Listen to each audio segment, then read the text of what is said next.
G'day guys, welcome back to my channel. I'm Pierre and this is Simple Home Brew. I've got something to show you.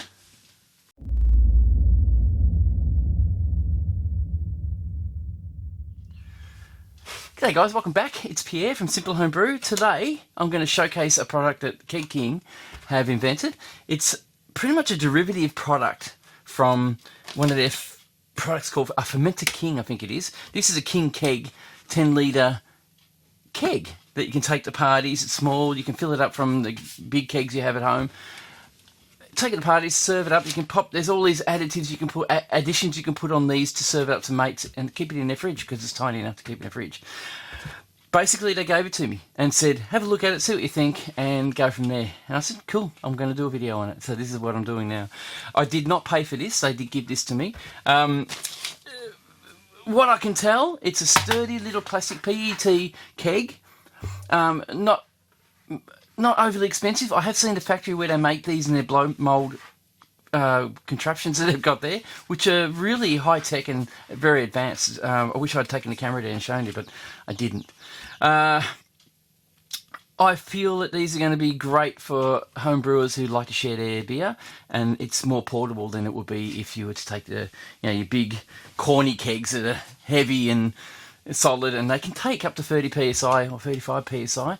So that's even better. Not that you would ever do that. You only do it to carbonate it at, I normally carbonate at 30 psi for 3 days and then drop it.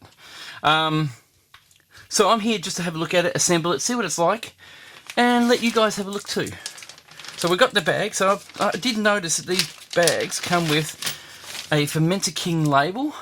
Fermenter King, of course, is their fermenter that looks very similar to this, but it's clear. I'll put a little picture here so you can see it. And they've obviously modelled this off them, knowing that they're a good pressure vessel. So how good's that? So what we have is a lid with labels in it. So my guess is you wouldn't use the 19-litre label because it's a 10-litre. So that will be tossed aside. You probably wouldn't need your temperature thermometer. You might, if you want to put it on. I'll put it on. I'll put it on. Why not? And a couple other bits like your lid. And it's not like a corny keg lid. It's just a normal round lid. Why go crazy, with lids? Things are changing. Technology's changing. You got your pickup tube and a pickup ball. You also got a plug. So these are really unique. I think they make these to cater for all different aspects in brewing, different kinds of pressure kegs and fitments that you can put onto it. Pardon me. This one is one that you can integrate a Type D, Type A, or a ball lock fermenter system. I'm using a ball lock fermenter system, so it's got a little plug here that has to plug the little hole here because some of them have to use that little hole for Type D systems or Type A systems, but I'm plugging that from the inside because if you put it on the outside, you put pressure and it's going to go pop and come off. So that hole's plugged. Hopefully that stays plugged. I don't think that's going to be much worse than that. We've also got a tube. Here we go. This is a silicone hose that will get attached to our lid parts. This assembly looks like it's going to be the same as doing all the other parts. Is basically put your ball locks together, lubricate everything with a bit of food grade grease, which I'll do now before I go any further. I do have food grade grease here somewhere. I think I might just throw some gloves on while I'm doing it. Alright, as some of you know, I'm starting to wear gloves when I do stuff, so today I'm going to use some grease, so I'm going to pop some grease on here. These gloves are sanitary gloves, they're good. We'll throw some grease on some of the rubber seals, just a very thin layer, just so it lubes itself on when you put it together. So thin, in fact, you can barely tell. Rubber will stick to your metals and stuff like that as you're trying to screw it up, and it will roll, and it will grip, and that can cause binding. So I'll just put a little bit of grease on posts on their rubber seals. And put that on. A little bit of grease on that one. Just a very thin layer, just to lube it. And now we shall start putting our posts on. This one is the serving post. Now just remember where you put your serving post. Oh, look at that, it started through straight away. Now you only have to do them tight. You don't have to go nuts with a spanner. They will not leak. I haven't had anything leak since I've started. And this is your gas post. I'll show you close up in a sec. So that's your gas post. That's your serving post. Your gas post. Gas post has the notches in it.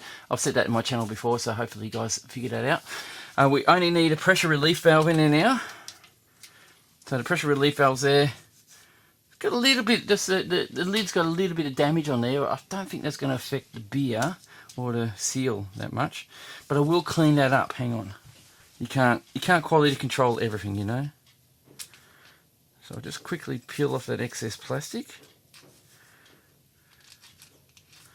Just so we get a proper seal. There we go. Use the screw. What do you do? So now, all I need to do is put my pickup tube on the beer side. So the pickup tube will go on the beer side. That goes on here. Now, this is a long pickup tube. So I would suggest cutting it to the length you need. I guess the length is about there. So you want it to... And looking at this, I think it's going to be the same as this bloke, which is my chubby one. So the lid's the same as a chubby lid, so it's awesome. So now I need to get that to the right length. So what I'll do is I'll measure the depth right up to the top of the lip of the lid. So down from the base, up to the top of the lid. And it should be 310 millimeters. So we need to measure our pickup tube to about the same. I mean, you got the ball. Do we need to actually... Yeah, why not? I mean, the bigger ones have a solid tube, which is probably going to be better. But we need something that will float on top and not pick up the sediment from the bottom, so we'll do this way. So 310 mil is the length from the lip of the keg to the base of the actual keg internally. So I'll measure that from the top of the lip of here to the base of this, and that should be the same. It doesn't matter if you're a little bit under, it just means you won't pick up as much beer at the end. I'll grab my scissors, just cut it. I've already measured it. I do have extra hose just in case. I'll stuff it up, which I probably will. You know how it is. And we'll throw this on. Now, it doesn't need to be that accurate. It's going to sit nicely anyway, and it will reach mainly to the bottom. This is going to be hard. The tube is going to be too long. Because this is going to hit the bottom, but that's really what you want. You want that to hit the bottom as close as possible, I believe. You're not going to get that much sediment in a kegged beer because it's already been cleared out before you do it, supposedly. So there you go. I put my float on. My lid's done, so it should sit like that in the beer. God knows if it will, but it'll be the best I can do. If you don't like that, you can get yourself some plastic PET tubing, and use that. Cut it to length. I know that the bigger kegs do that. So that's it. That's our keg assembled, ready to go. You can hear the ball rolling around in there. This can be used as a serving one. I've got this product that I got from Keg King, which is it's got a quickie. So basically, it's a post that doesn't lock on. It's really, really good. It's got a little tip inside that squishes the pin down for the poppet. When you want to serve yourself some beer, you can just do that. Pop it on, serve yourself beer, take it off. That's one way of doing it simply. Or you can pop a tap on, have it over here, put a little bit of carbonation in there, or a bit of CO2, and serve yourself up. You can get yourself a small carbonation set up so you can actually run it through the system. There's a lot of possibilities with these things. If you're going camping somewhere, you go do a barbecue, people like beer, take one of these with you in a cool box, ice, and keep it cold, and they'll get a nice beer out of it, homemade, really nice. What a great idea, very easy to work with. Cheers to Keg King for supplying this, absolutely awesome, and I hope to see more products like this come from them. They're very innovative with their products, and everything seems to be working really well from them that I've been getting so far. Cheers guys, we'll see you on the next one.